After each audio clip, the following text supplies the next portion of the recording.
ายดีทุกคนยินดีเขาสู่ส่องเพจตะวันอีกแล้วเนาะ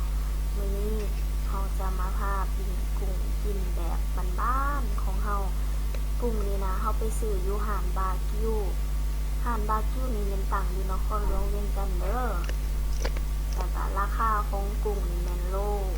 นึง50,000ซึ่งเป็นกุ้งไข่เขาจะเลือกตัวราคาถูกสุดเนาะราคาถูกสุดนี่แม่นโลนึง50,000เขาต้องเลือกใน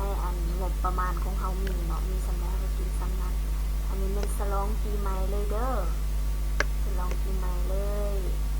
ปีตัวใหญ่ๆกินบ่ได้ออกไปใส่พยาธิระบาด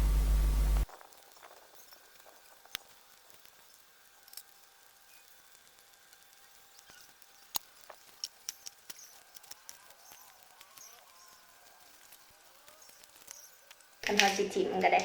ส่วงนี้แนงวิกฤตเราต้องกินแบบคุ้มค่าเพราะมัน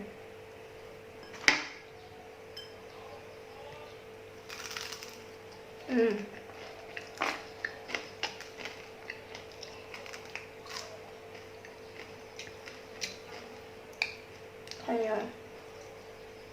แม่งว่าอย่างนั้น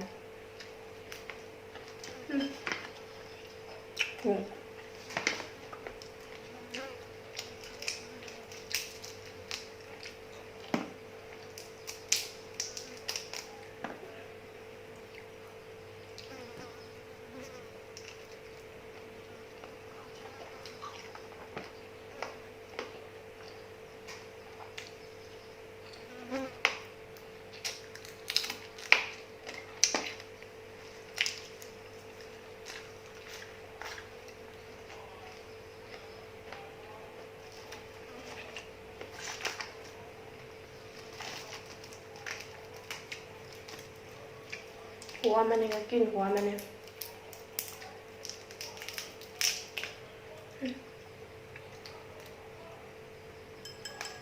จำแจวลงไป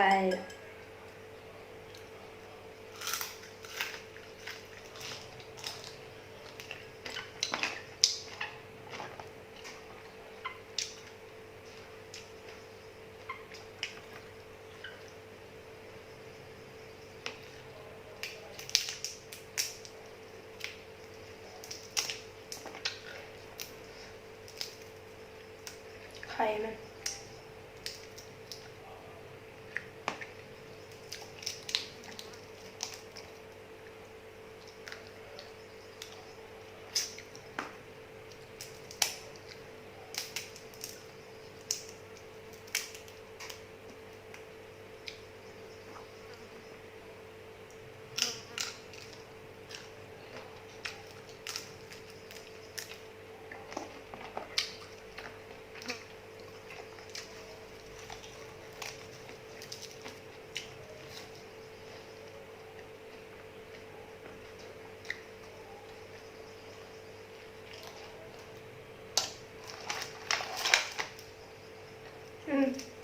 ตัวนี้ตัวใหญ่ตัวนี้นะ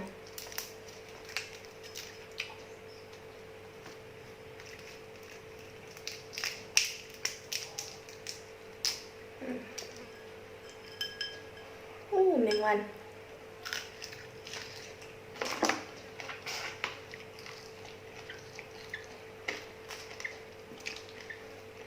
สมุนก็หลาย